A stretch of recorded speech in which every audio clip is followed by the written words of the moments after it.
Dr. Kamal Jayasinghe, the director of Dr. Derry Philando Teaching Hospital in Malade, Dr. Adana, the deputy director, distinguished invitees, the consultants, junior doctors, pre-interns, all the staff at the FPH, my dear graduates, and all of you ladies and gentlemen. I was first requested to give this lecture on the invitation of COMSA, and I did so about a couple of weeks ago at the Faculty of Medicine, Colombo. But ever since then, I was under a lot of pressure to deliver this lecture again for the benefit of those who missed it on that occasion, and very especially for the benefit of the large number of staff in this hospital where Dr. Sivakumaran worked in the final 9 years of his career. So I feel very much honored to deliver this lecture again, and I don't think it is too much to speak about a physician of such a high caliber. Now in this presentation, I will be taking you through the background of Dr. Sivakumaran, give an overview of his professional career, contributions he made not only to the academia and profession but also to humanity. I'll be touching on his spirituality and shall end this presentation by highlighting some of the lessons we could learn from his long and illustrious career. And his entire narrative will be raised throughout with some very pertinent anecdotes. Now the factual content of this lecture is based on excerpts from the plethora of tributes that virtually flooded the print media in the immediate aftermath of his demise, particularly those written by his professors and consultant physicians and other consultants. I've also got some inputs from some of his colleagues, his friends, as well as his brother, Mr. Vamadeva. I'm also sharing some of my own personal experiences over the last 9 years, which I've had working as a consultant colleague of Dr. Sivakumaran. I'm very grateful to all these junior doctors who very graciously shared with me some of the photographs they had taken of Siva during their stay in this institute. So thank you very much. Now, my first interaction with Dr. Sivakumaran was way back in 1970, that's about 54 years ago. I was carving a patient, I was a medical student then, was carving a patient at the Delhi General Hospital, Colombo, where the intern medical officer in that particular ward, which happened to be Dr. Sivakumaran, was doing his ward round. So when he approached the patient, I was carving. I moved aside so as not to intrude with the work he was doing, but he beckoned me to stay there. And he examined the patient, and immediately after that, took the trouble to teach me right at the bedside. I didn't know who he was, and he didn't know who I was. Yet, his commitment and that desire to teach was evident as early as an intern 54 years ago. My next interaction, the contact I had with Siva, was 3 years later. At this occasion, I was doing my internship at the Colombo South General Hospital, when a group of doctors who identified themselves as from the GOA virtually marched into our quarters to do the lunch break. And this camp was led by no other person than by Siva himself. And they were there for a mission. They wanted to recruit us as members of the GOA. We didn't even know what this GOA was all about. But Siva, he told, this is for your good. It is for your safety. It's better for you to become members of the GMA. And all what you have to do is to sign these forms. And they shot these application forms to us. We signed it, and that's how we became members of the GMA. This again shows his leadership qualities and the pursuance he had. And then after a while of almost 41 years, I met him again in this institute. And it is here that I associated him for the longest period, 9 consecutive years. And it is during this period that I began to savor the delight, absolute delight, of associating a truly remarkable human being with some exceptional professional and human qualities. Sivakumaran was born on the 17th of January 1946 in Karinagar. Now, Karinagar is famous for its lighthouse, the beaches, and some incredibly beautiful sunrises and sunsets. You can see both, depending on at which time of the day and from which vantage point you'll be looking into the horizon. But when I started researching this subject, something that struck me was that this town, Karinagar, is studded with a large number of temples and koils.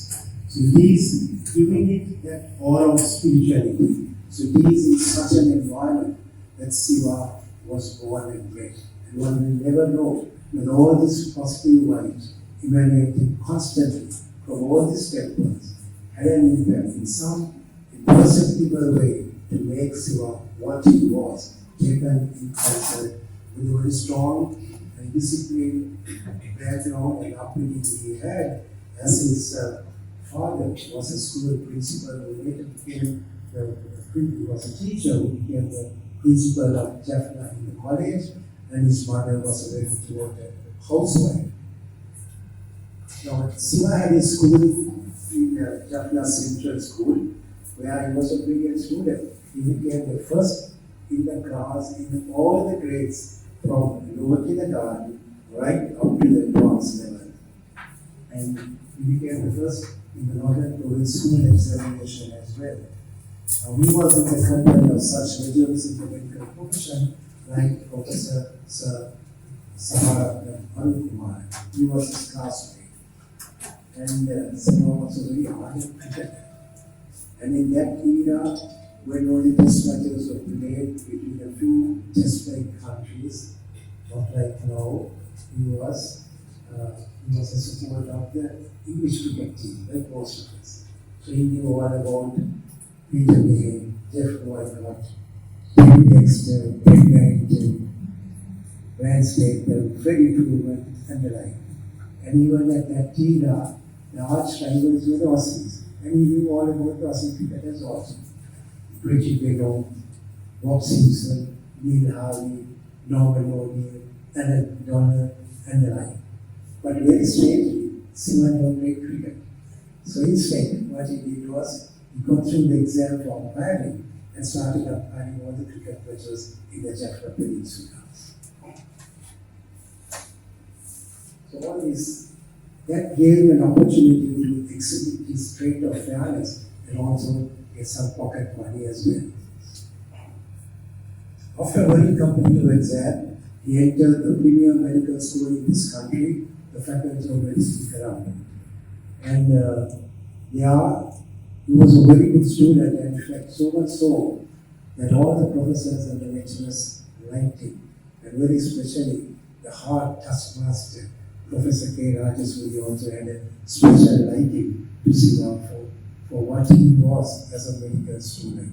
But one of the most remarkable feats of Siva as an undergraduate was that he wrote a book as a guide to physiology when he was still a medical student. He had already gone through his second MD exam, but he knew how tough it was, and he wrote this book for the benefit of the hundreds and thousands of junior students who was to follow after him. And that, ladies and gentlemen, reflected the concern he had Siva for others, which was a characteristic that virtually dominated his entire personality.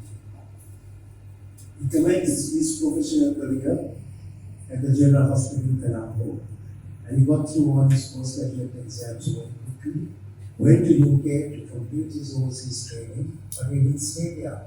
He came back to this country, and after a very short stint at the General Hospital in Colombo, he assumed duties as a consultant physician at the Manor-based hospital. Now, in the last century, when Siva was working there, Manor was a highly isolated, desolated station, stricken with poverty. And Siva had to endure a lot of hardships in working in those conditions. But none of that mattered, because his commitment to service was so strong, all these hardships were simply turned away. And after that stint in Ghana-based hospital, he, in that era, it was so hard, but it is quite a contrast to what Ghana is like now. It is an attractive tourist hub with all these broad, beautiful beaches, right now the Paraivan Island here, and world famous resting place for migratory birds, including these beautiful flamingos. So after a stint in Ghana, he moved to the teaching hospital in Jaffna, where he worked for 13 long years. Till finally he moved into the National Hospital in Colombo, where he worked until his retirement in the year 2006. Now, after retirement, he did just stay at home. He joined the Ministry of Health and started conducting inquiries on medical negligence. And these independent inquiries helped not only the patients, but also some of the professionals as well who were subjected to false allegations. Then in 2014, that was 8 years after his retirement from public service, he joined this institute, Cycle and Memory Therapy Teaching Hospital in Bali. Siva simply developed this appointment. He was given that opportunity once again, after a void of 8 years, to start teaching and treat patients free of charge. So even though this was a private hospital, we had a free wing and free service was given. So Siva simply loved this appointment. And at that time, I also had retired. By some strange twist of fate, as it were, he and I joined this institute strangely on the same day. We met after 41 years at the HR's department on the other wing of the hospital. He was signing his appointment and I was signing my appointment letter. And even though he was very much senior to me, he still wanted me to make HOD, which shows how modest and humble Siva was. Now, this is a unit where he worked for 9 long consecutive years. He had to work with this aging professor, 2 young consultant physicians, a very capable senior medical officer, a very calm and collected sister, and this beautiful group of young doctors with all their dynamism and activities. And for all of us, Siva was like a father, especially for me, including me. He was like a father. And he was able to cast that bring so much of tranquility into this unit, which made this medical unit such an exquisitely beautiful place to work in. This hospital was a private hospital which was running at that time without any financial aid from the Ministry of Health.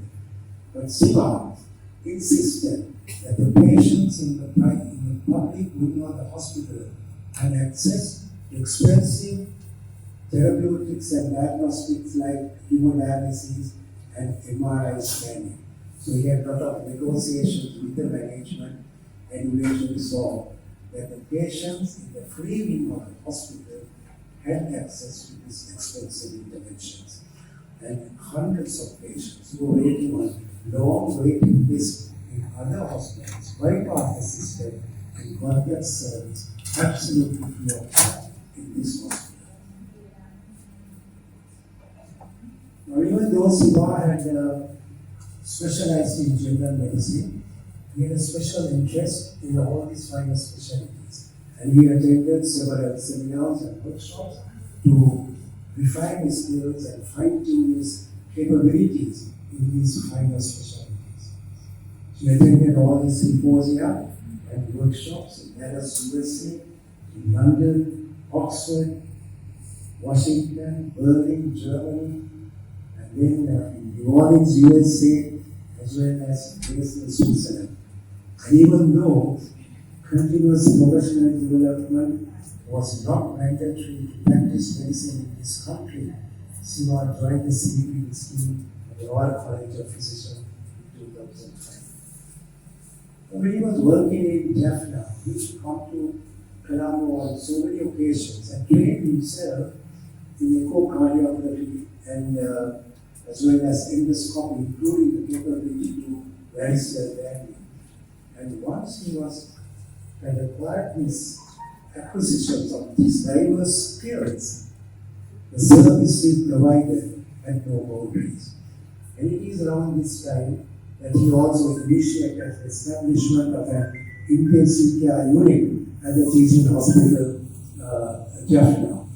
And there was a lot of opposition at that time to send equipment from Colombo to Jaffna. This was the right of the law. But fortunately for Siva, Dr. Lucian Jasmine, who is in this audience today, was at the Ministry of Health. He knew how important it was to establish an ICU in Jaffna Hospital. And Dr. Lucian Jasmine, despite all the opposition he got from his superiors, stood for what he thought was intrinsically right. And he supported Siva in the health, and they eventually established this ICU at the Jaffna Teaching Hospital. Now, any consultant, whatever the specialty you may be working in, must have at least three fundamental attributes. You've got to be a good clinician, a teacher, as well as a researcher. Now, Siva had all these attributes and a lot more. He was giving advocacy on a lot of issues, some critical important issues on which are important for the health system. And he didn't just talk. He had clear plans. He documented everything and gave the plans to the Minister of Health, who had only to implement it. But unfortunately, all the lackadaisical approach of the Minister of Health and the resistance to change was such that none of these policies were implemented.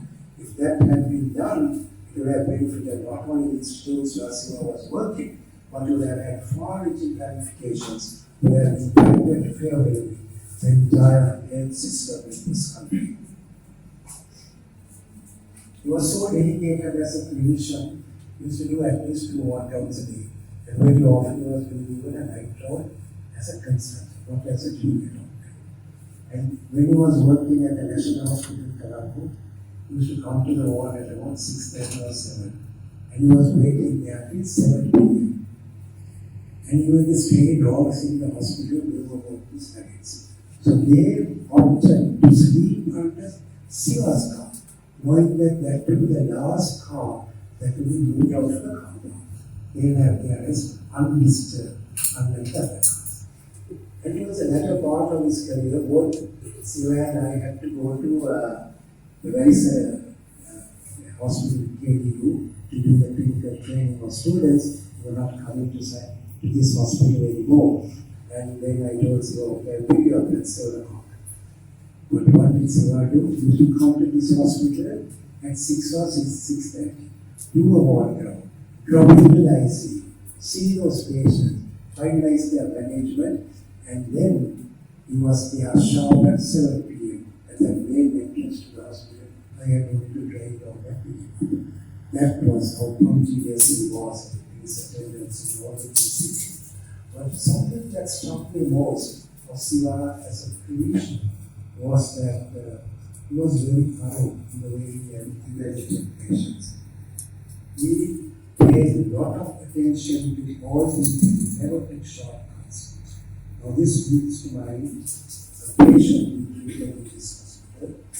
This lady was a 15-year-old school girl, and she was in a pain room on the 4th floor of this hospital. This patient was under my care. She had come with vomiting, abdominal pain, and dizziness. I examined this patient. I was in a bit of a hurry that day, so I was preoccupied with some important work related to scientific exams. So I examined this patient quickly, but I didn't find anything abnormal in this patient. So given this girl's age, the sex, exams on the corner, the non-specificity of all these symptoms and the absence of any definitive physical signs, I thought she was very ill. And I was tempted to refer the patient to one of our consultant psychiatrists who are in this hospital, and that referral and that opinions were very easily accessible because all the consultants in this hospital were resident consultants and were physically present from 8 p.m. to 4 p.m. And I would have got this opinion in minutes. But my gut feeling showed me that there was something, she was not maneuvering and there's something seriously wrong in this patient. So I thought the easiest way out of it is to get a second opinion from a physician. And at that time, apart from me, the other three other physicians working in the medical unit. And from all these three, I thought I'd refer the patient to Siva. So I told him, well, send a consult to Siva, and I disappeared. Came to my office, and walked a long way, and corridor and up to this place. It's just opposite to this picture was. But on my way, this patient's condition was bogging. I couldn't get her out of my mind. I wasn't sure as to what time is a boy refer the patient to Siva. So I thought I called him myself, which I usually don't do, but I called him while walking on the corridor and told Siva I am there's a patient on the fourth floor, I'd like to be there. So it was around 8:15 in the morning.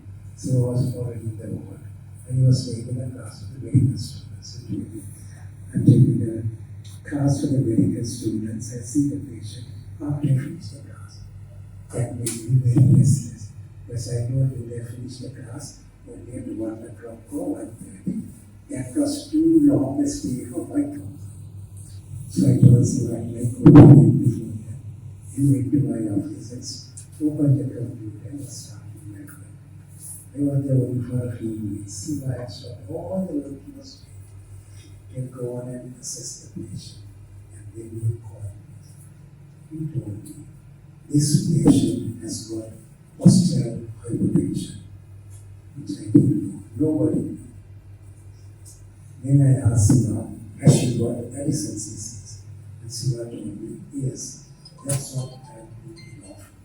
Now here was this 15-year-old with the probability of having Addison's disease, with severe postural hypertension, and all the symptoms, a highly treatable condition, not receiving any specific treatment. So I had to abandon all the work I was doing and went back. I virtually ran down these 2 flights of stairs because I didn't have the patience even to wait for the lift. But when I went there, Siva was still at the room. He was at the door. And he was waiting for instructions from me. Now we were in 1 unit, we had no comms with anyone. We had a superb understanding of 4 of us. He could have done anything to that patient. But he was waiting for my instructions because that patient was under my care. That, ladies and gentlemen, shows the high ethical standards with which he practiced and also how modest and humble he was. So we quickly take a sample of blood for a cortisol assay and then shot him the cortisol, followed with saline, and the response was absolutely tragic. When all this drama was taking place, Siva was very busy. He was speaking to the father. He was trying to explain some more information about this patient. Because all what he had done was a tentative diagnosis, not confirmed, and a medical treatment. He told the father to see whether he can retrieve some more photographs of his daughter. And he did that. So he came back with this photograph. You can see on the website of this screen what a beautiful girl she was in that fair complexion. And you see on the right side, the same patient with that dark complexion. He thought that was a normal complexion. He thought this was the normal complexion. But in reality, that was the pigmentation due to Addison's disease. A very strong teratogenic sign of Addison's disease. Subsequently, we got all the biochemical confirmation. And I was wondering after that, what is it that Siva did so different? Well, for one thing, he didn't believe what was recorded in the PhD by the nursing officers and the medical officers, which was a normal blood pressure. He checked the blood pressure himself and found that the pressure was low. And then he checked the patient for postural hypertension and detected that. You could have easily assigned that task to the medical students who were there, the pre-interns, the AWO, the what he would do. He did all that himself. And that was his way. If a rectal examination had to be done in the patient, he'll do it himself. I see him do that because we have the privilege of standing in the same ward with all the four consultant physicians. And I used to see him, somebody will see a patient with chronic liver cell disease, quite stable. The patient hasn't even come with hematolysis. He'll do a rectal examination. When he was with no medical, now he's quite comfortable. Because no immediate life-threatening complication in that patient. Whereas most of us would have thought, hey, Lalita, do a rectal in this patient and you want to make this patient. That's it in you. And Siva did everything on his own. That was his way. And that, ladies and gentlemen, is one of the most important attributes which made Siva such a capable and reliable doctor.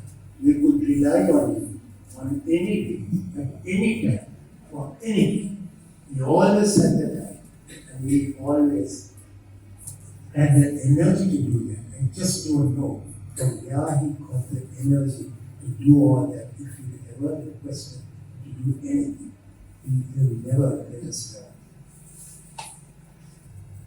Now, this gentleman, after had an altercation with his wife, and had taken dinner. Gloriosa support, and as expected, he had severe diarrhea and hyponatremia. But this hyponatremia remained refractory to treatment, was persistent, even after the diarrhea had settled, and was refractory to fluid resuscitation. Now, this patient was managed by another physician in the public wing of the hospital, which we all understand. So they in the classes for the medical students as well. So Siva was taking a class for the students on this occasion, and he realized these were the 8th or 9th day of the class. Then he had settled, why should this patient still have hyponatremia? So he suspected this patient to have inappropriate areas, and that diagnosis was subsequently confirmed and had never been reported in any patient after gloriosa support poisoning. There were some cases reported after cortisone poisoning, but not after gloriosa support. Siva suspected it, confirmed it, the patient was treated with tolvectin, and the patient recovered. So this is just one instance of, I'm sure there will be hundreds and thousands of instances like this, where Siva showed his diagnostic brilliance. Now that is all what we were talking about Siva as academicians and consultant colleagues. Let's see what the public had to say about it. Now, this was a lady who narrated the story just last month, not long ago, April 2024, almost 1 year after Siva had passed away. This lady was working in the bank, was telling about her father, who was diagnosed with primary TB. And with all good intent, the attending physician had advised isolation. With neither the patient nor the daughter died, and the patient happened to come under Siva's care, who was in the adjoining one. And Siva, as usual, made a complete, independent, thorough evaluation of this patient and diagnosed this patient to have lung cancer and not primary TB. And after that, he got the ball rolling. He spoke to the oncologist at Maharagana and arranged all his management plans. After that, police started to counsel the patient, convey this information to the patient. And the conveyance of that information, devastating news, was made ridiculously easy because Siva's communicating skills. It was all rooted on some genuine care and empathy. This kindness, gentleness, patience, empathy, sympathy, caring for patients were not just words.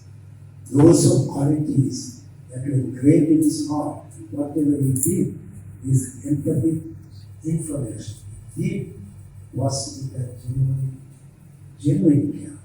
Seems to emanate from the deepest recesses of his heart.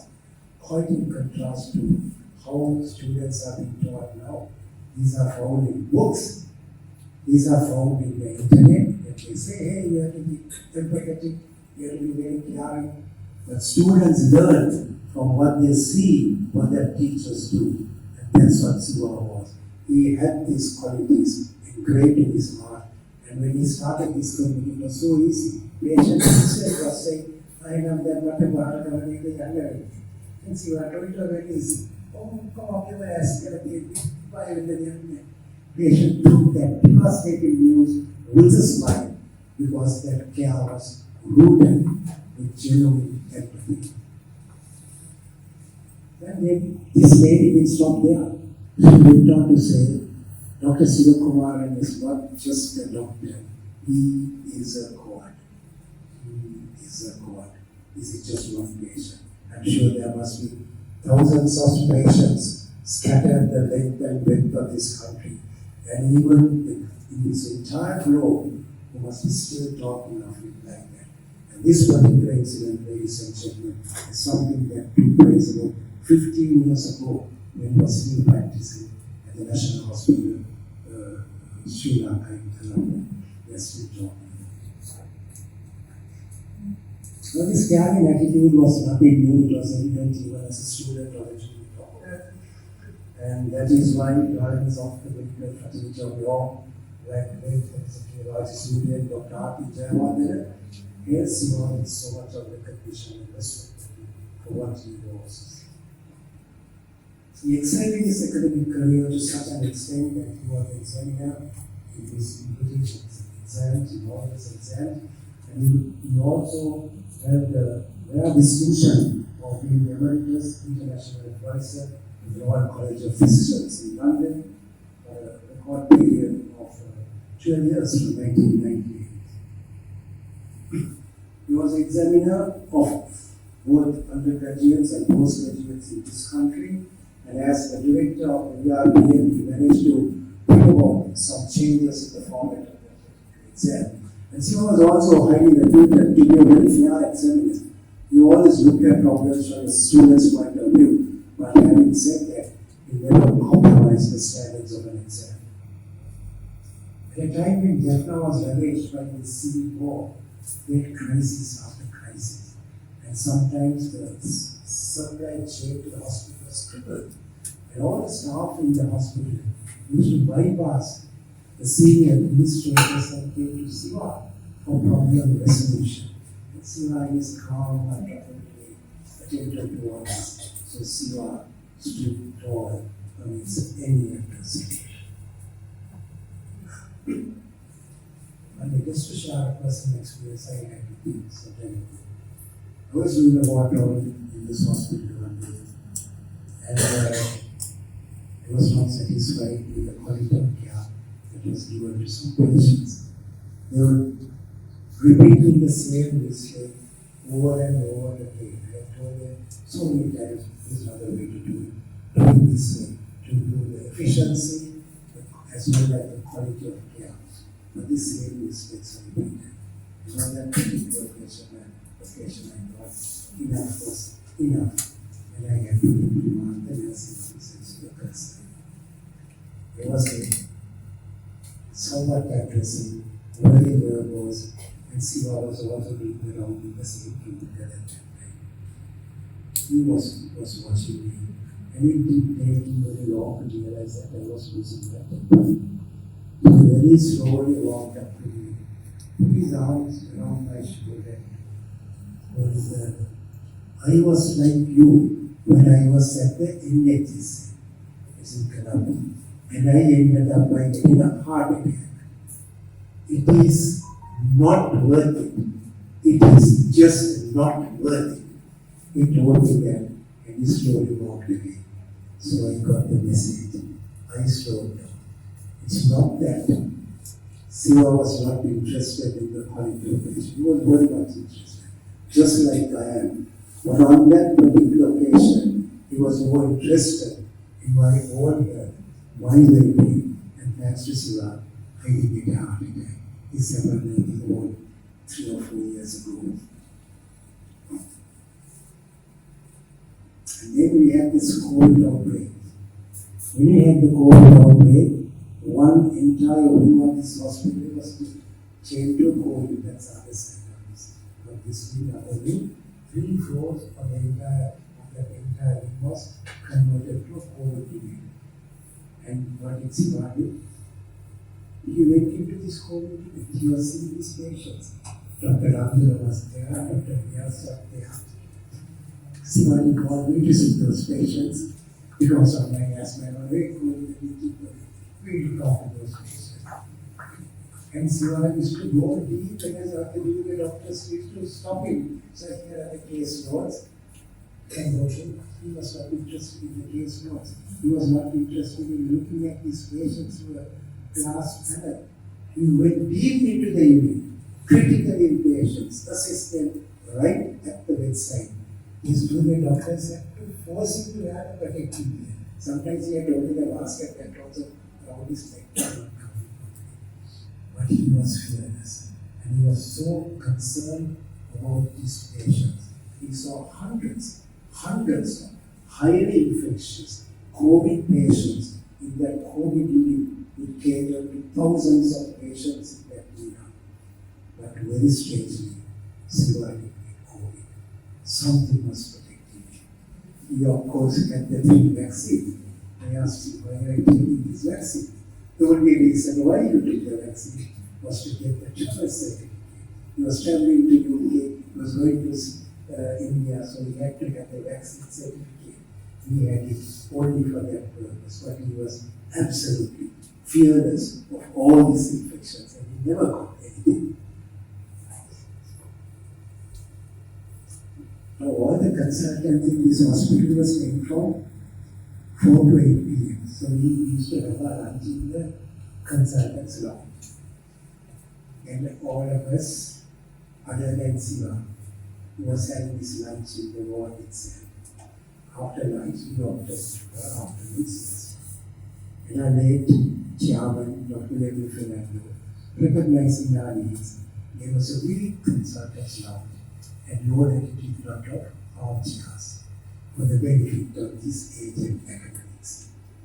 So Siva one day, after finishing his round, teaching the students in the ground floor, in the public wing, and slowly come to the consultant round around 1:30 or 1:40, only to see whether anybody has gone abroad and brought a box of chocolates.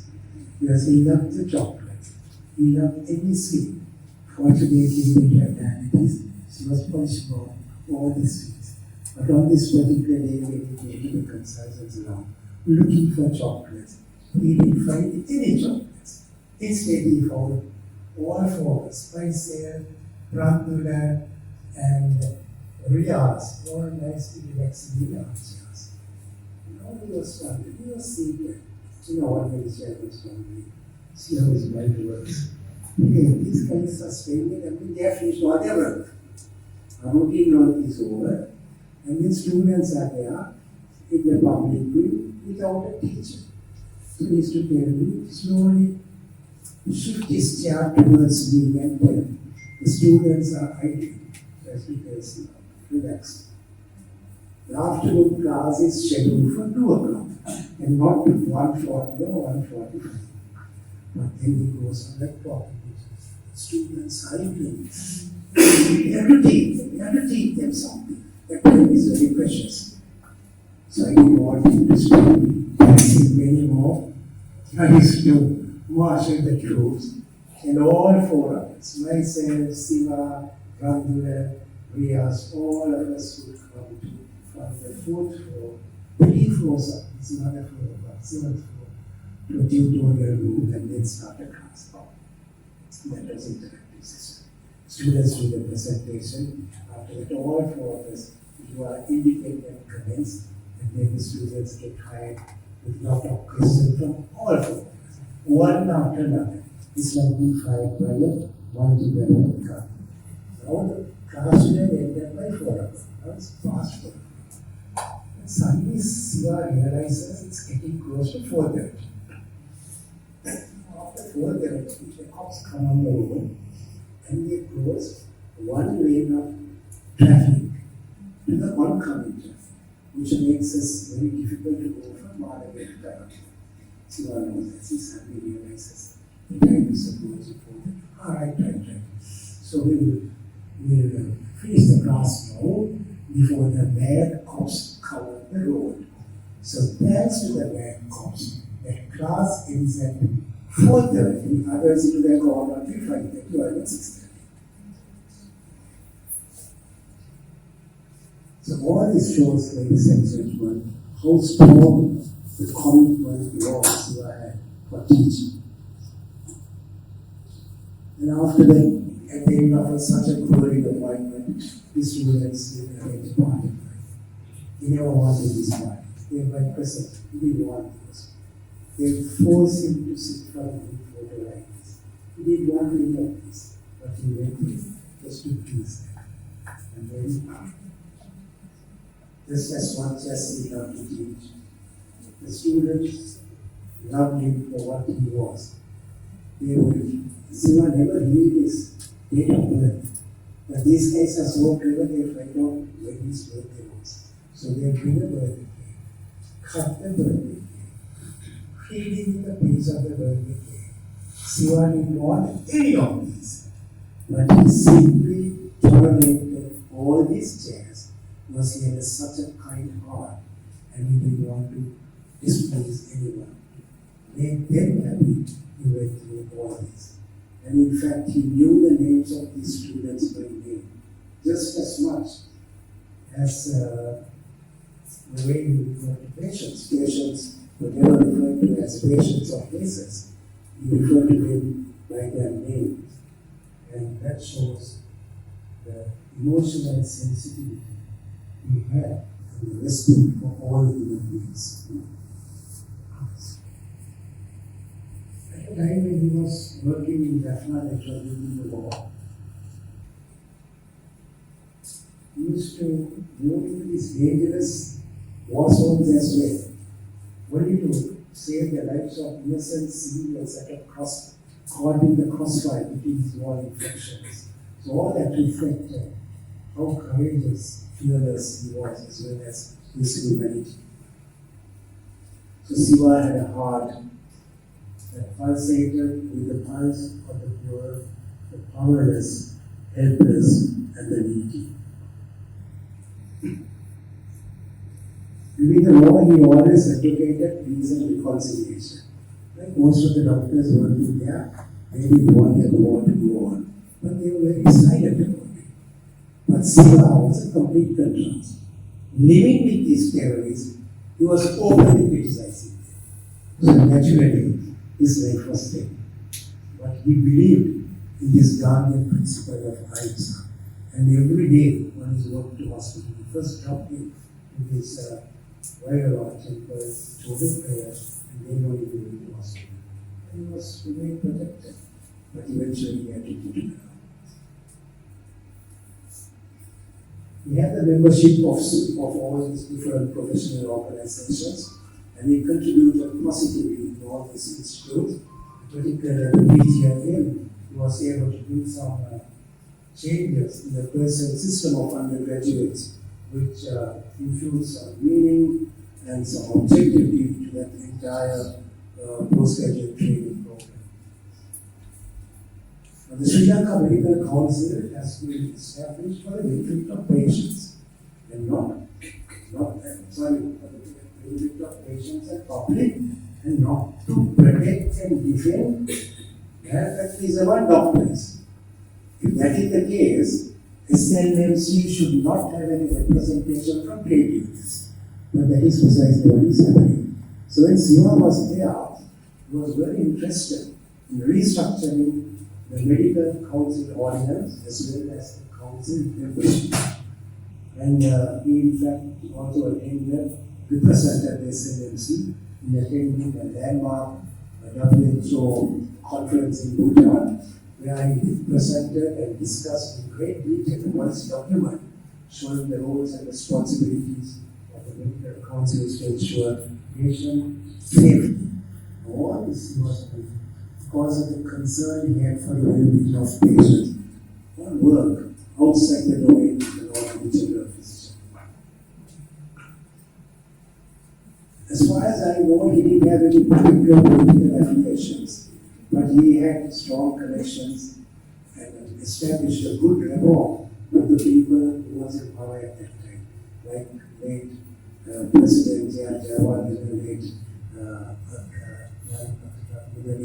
Madhulani, Somatero, and he was also able to work with activists in the civil society in his quest for the transformation of the society to make it more equitable, fair, and just. But just as much as he was interested in patients, he was also interested in the well-being of the professionals. So towards that time, he joined the geography. But this was in an era when geography had class, quality, decency, and they honored ethics. They never compromised the standard, the patient care. This was a different era. He was the secretary in the early 1970s, and he was the president of the Jaffna branch of the GOA in the early 1980s. But then even at that time, just like it is now, they were asking for pay hikes. Just like now, nothing different. The requests were the same. So on one such occasion, we had managed to have a meeting with the then president, who was welcoming the meeting, and the executive committee was meeting in Colombo. Siva was in Jaffna at that time, and he came all the way from Jaffna to attend this meeting. It was not easy to come from Jaffna to Colombo in that period. It was an arduous task with the war going on, a lot of barriers, no easy transport. Despite all that, he took the trouble to come to Colombo and attend that meeting. Now, late President Jayawardena spotted Siva in the audience, and he asked, "What does the man from Jaffna want?" And Siva replied immediately, "Sir, you all are fighting for your piece of for your cake, and we are fighting for a piece of bread." And that, ladies and gentlemen, was the start and the end of the meeting. They never requested the say, "We are going on strike to bring the health services crippling down to their knees." Nothing like that. This was sheer class, the elegance, and the efficiency and the decisiveness with which we will deal with the same problems we are having now. What a contrast to the despicable level to which the GOA has degenerated in this era. He was also the recipient of this very rare accolade, the Maharaja Winning Award, which is like the equivalent of the Nobel Prize in Jaffna. And for the silent service, Siva was doing fulfilled all criteria to be a recipient of this very rare award. But there was a time in Jaffna, remember, 3 number plates were there. So Siva had a car with a 3 number plate. Now, on the one hand, his respect for the government of Sri Lanka required him to have that 3 number plate. But then on the other hand, he had to follow the orders of the LTT Supreme. Which means he had to remove the number plate, 3 number plate. What did Siva do? He satisfied both the parties by locking his car in the garage and went to work in a push cycle. That was Siva at his best. He was also at this very rare qualities. One of the qualities, he was very faithful. Gratitude is a very rare quality around most of us. And it was so much so that at the time when his teacher, late Dr. R. Jayawardena, was ill and he was in Oxford with his daughter, and Siva traveled all the way to Oxford to become his teacher. And a person has to be extremely grateful to take that trip. That is why all of us who know Siva, how many times he was in that one thing. All the time he's saying, thank you, thank you, thank you. To all that something not necessary as even the janitors and the security staff will say, thank you. Only a person who has a deep sense of gratitude, caring and understanding of others can use that word in such abundance. We used to go to this Nagadipa quite frequently on one such occasion. We had visited this Nagadipa Raja as well as the Nayatu Nagatushin Amman Kobe. And he was returning to Colombo in the Yadi. And this stuff you see in the picture was a former sniper student who was working in this adjoining island of Nagadipa. It's called Unkuluti. And he also happened to be returning to Colombo for his off weekend. And he found Siva. And the open doorway of this fast moving Yardeni Express, leaning out, holding onto the railing, and enjoying the breeze and the landscape. Like an 18-year-old teenager. This happened, I think, very exciting. About a few months before he passed away. This guy was horrified. He was so concerned about the safety of Siva. He nicely continued, seated and engaged in a conversation for the rest of the journey. Siva was a vegetarian and he was a very devoted Hindu. But despite that, he learned a lot about other religions as well. And he knew a lot about Buddhism. I think he knew more about Buddhism than most of us. I think only Dr. Ramdev know more about Buddhism than Siva, but not really. He knew more about Buddhism than me. And he believed a lot in karma. A lot of times he used to say very various things that happened in the war, and in the hospital he said, oh, this is their karma. He believed strongly in karma as well as in gods. So he visited these schools, and another school in Jaffna, as well as a lot of schools in South India, all frequently. That's why we did this vaccine certificate also, to make that very easy. He was going to India very frequently, visiting these schools. But he had never visited the schools in the north of India. But about 1 month before he passed away, he visited this Korean, which was at the base of the Himalaya. I don't know whether he got a premonition or his impending death, but he managed to visit that Korean, which had never visited, unlike all the Koreans in the South India, which had been visited many times. He was also well read. All his scriptures were read, including the Dhamma. But what is really special about the spirituality of Siva is that he didn't confine his spirituality to mere reading and praying. He invited into himself all the powerful words of wisdom expounded in these books. And he lived the Dhamma.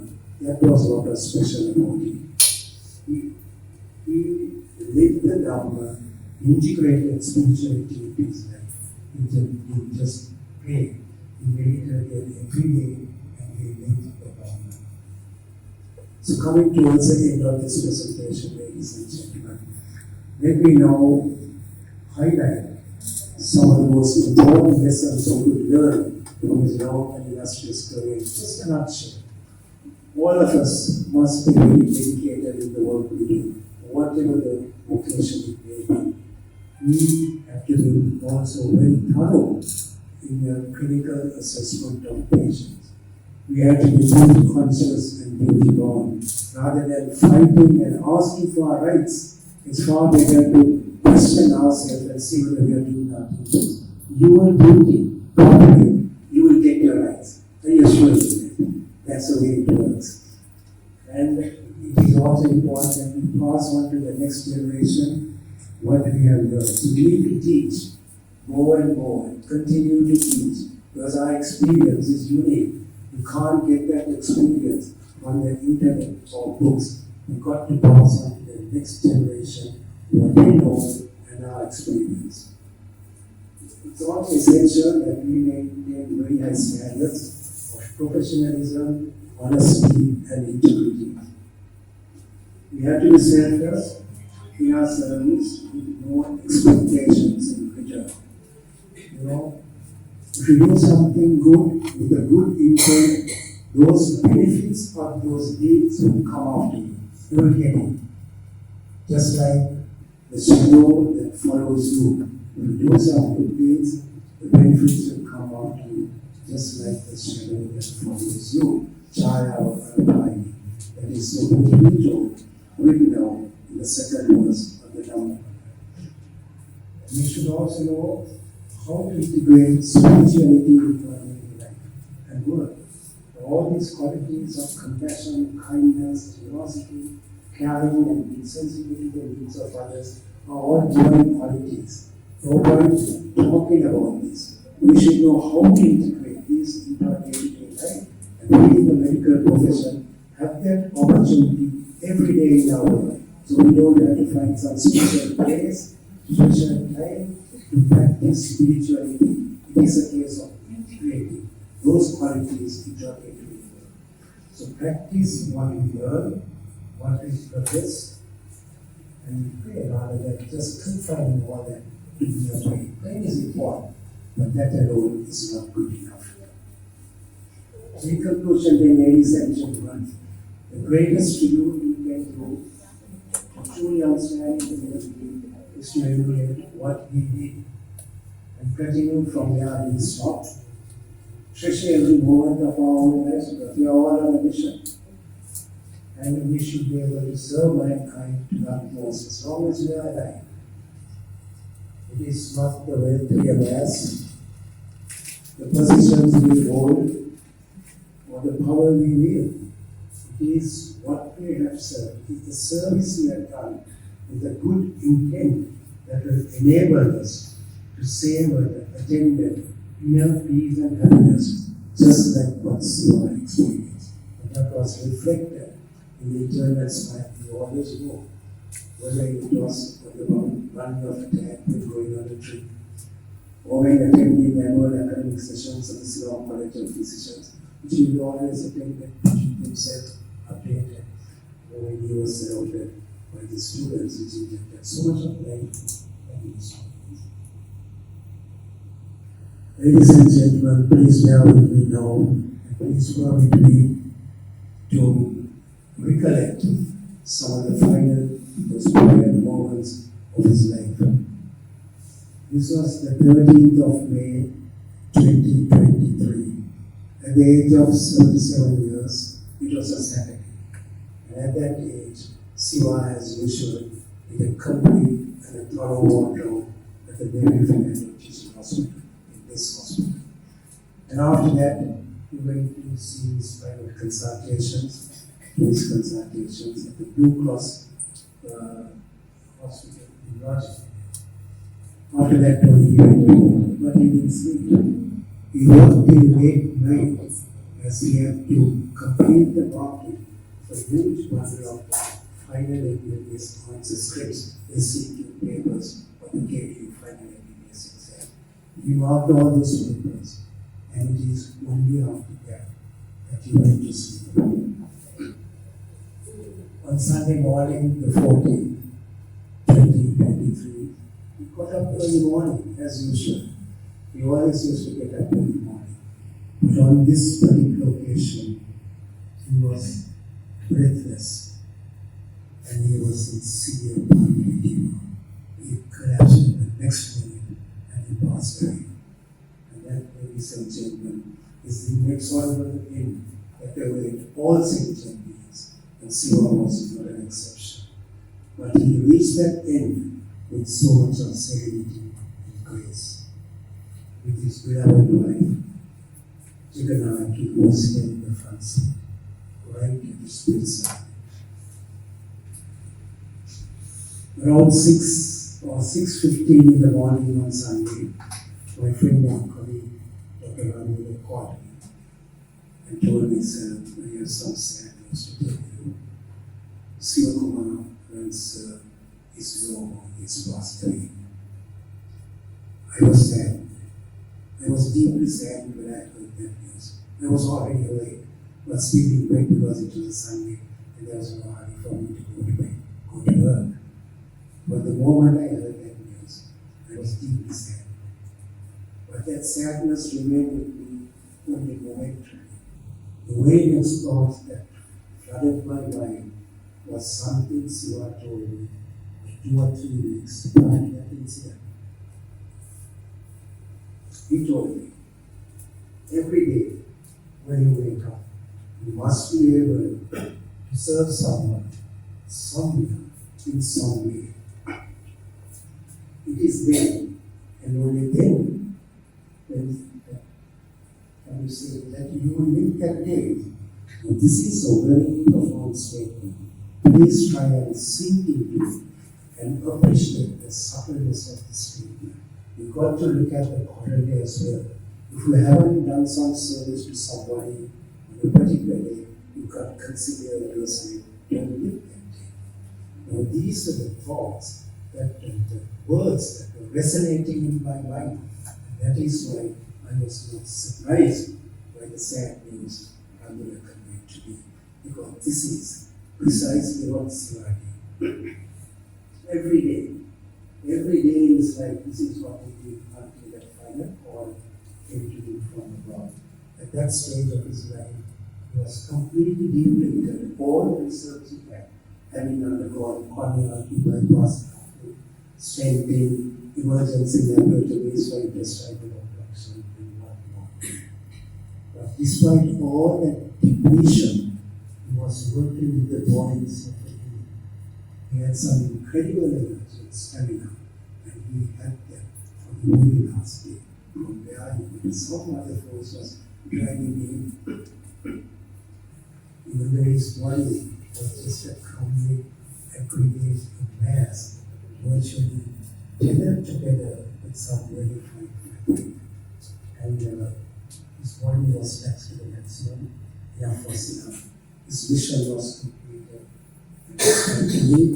And his vinyana was snatched away to continue his mission in some other body, younger and healthy body, or maybe in a completely different plane altogether.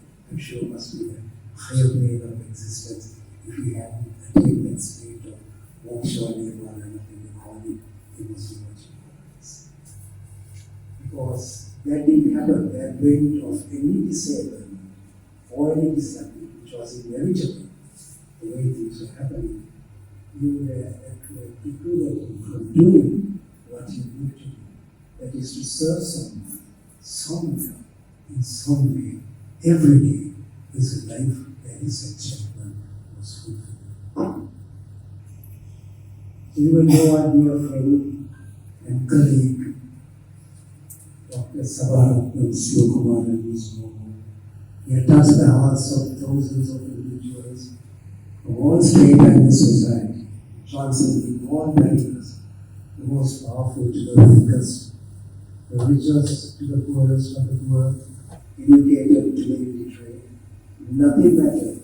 In his eyes, they were all human beings and served them all to the best of his ability, and very importantly, to the very last day of his life. And that is the legacy which will remain for a long time to come. So let me now give you this part of the message. As I said earlier, I have my ancestry down south, in this town Gandhara, where there's a lighthouse in the southernmost corner of the island. And Siva is from the north in Kerala, but there's also a lighthouse in the northernmost corner of the island.